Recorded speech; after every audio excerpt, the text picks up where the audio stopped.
Europe 1 Soir. 19h, 21h, Pierre de Villeneuve. Toujours avec Raphaël Steinville du JDD, Gilles Boutin du Figaro.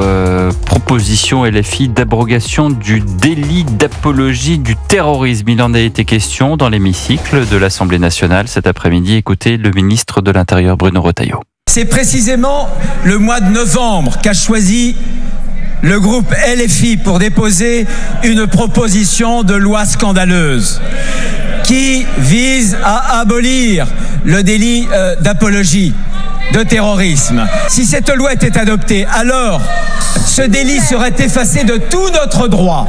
De tout notre droit. C'est scandaleux. C'est un calcul cynique, électoraliste, clientéliste. En France, le terrorisme qui a frappé porte un nom. C'est le terrorisme islamiste. Vous trahissez l'héritage républicain de la gauche française. Cette proposition de loi, non seulement est honteuse, mais c'est une faute morale, grave faute morale, et il y aura un avant et un après. LFI n'est pas un parti comme les autres. LFI n'est pas un parti comme les autres, cloute Bruno Retailleau. Manuel Bompard, le coordinateur de la France Insoumise, était ce matin sur ce sujet également interrogé sur France Inter. Ce ne sont pas les intérêts personnels que de considérer que dans une démocratie, il n'est pas normal qu'une présidente de groupe parlementaire puisse être convoquée au commissariat pour rendre compte sur des tracts. Ça, c'est pas possible. Parce que qu'est-ce que ça a changé de le mettre dans la loi en 2014, de le mettre dans le code pénal? Ça a changé qu'on peut utiliser des méthodes de l'antiterrorisme aujourd'hui pour lutter contre la forme d'apologie du terrorisme. Ça veut dire, la menace de terrorisme est beaucoup plus élevée qu'avant 2014. Vous le savez, Manuel Bompard. Ça veut dire qu'on peut décider de faire des comparutions immédiates. Ça veut dire qu'on peut décider de mettre sur écoute des personnes parce qu'elles sont suspectées d'avoir fait un délit d'apologie du terrorisme. Ça veut dire que Mathilde Panot, la présidente du groupe parlementaire d'opposition insoumis, parce qu'une association considère qu'un tract est une forme d'apologie du terrorisme, pourrait être mis sur écoute. Et ça vous pose pas de problème en démocratie? Voilà la question de Manuel Bompard. Raphaël Steinville.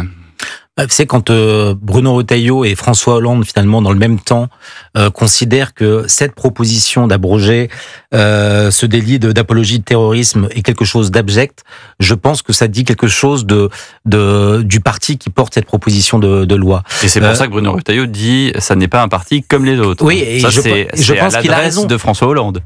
La grande difficulté, c'est que justement, à force de commenter et combien de minutes, voire d'heures, ont été déjà perdues à discuter de l'opportunité ou non d'abroger ce délit d'apologie de terrorisme, ça fait le jeu de LFI. LFI ne cherche qu'une seule chose, à fracturer toujours davantage la société, à complaire davantage encore à un certain électorat, notamment les banlieues islamisées. Et je pense que, d'une certaine manière, toute la publicité que l'on fait autour de cette proposition de loi sert les intérêts de LFI. Bien sûr que nous, on en est absolument scandalisés, mais pour un certain électorat, l'électorat auquel pense LFI, c'est du miel qui coule dans leurs oreilles. Tout ça, c'est du bonheur pour eux.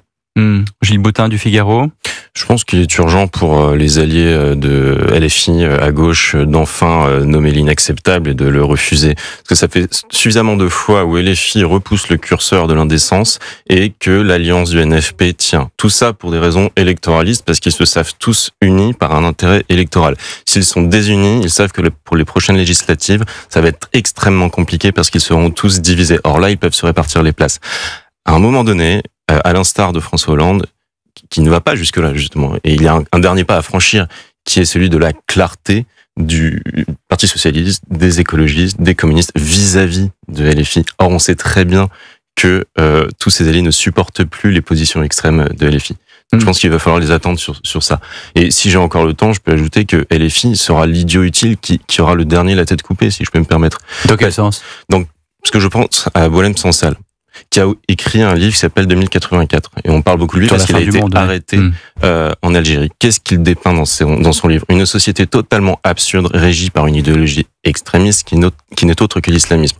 Or, ce type de société qui est absurde, qui est régie par des corrompus, qui profitent également de la pauvreté et d'un régime dictatorial, ce genre de régime ne peut advenir que s'il peut s'appuyer sur des idéaux utiles. Et je pense qu'en alimentant en utilisant ce clientélisme vis-à-vis de toute une population qu'ils considèrent acquise, c'est-à-dire une population qu'ils agglomèrent, les LFI considèrent que les musulmans et les islamistes c'est la même chose, en creux. Ce faisant, ils seront extrêmement coupables si les évolutions sociétales conduisent à une montée en puissance toujours plus forte de la partie islamiste. À ne pas confondre avec les musulmans qui n'ont strictement rien à voir avec. C'est l'exemple de la révolution en Iran, qui a été porté par cette alliance entre les communistes et les mollahs. Et les communistes ont été les premiers à subir les foudres des mollahs.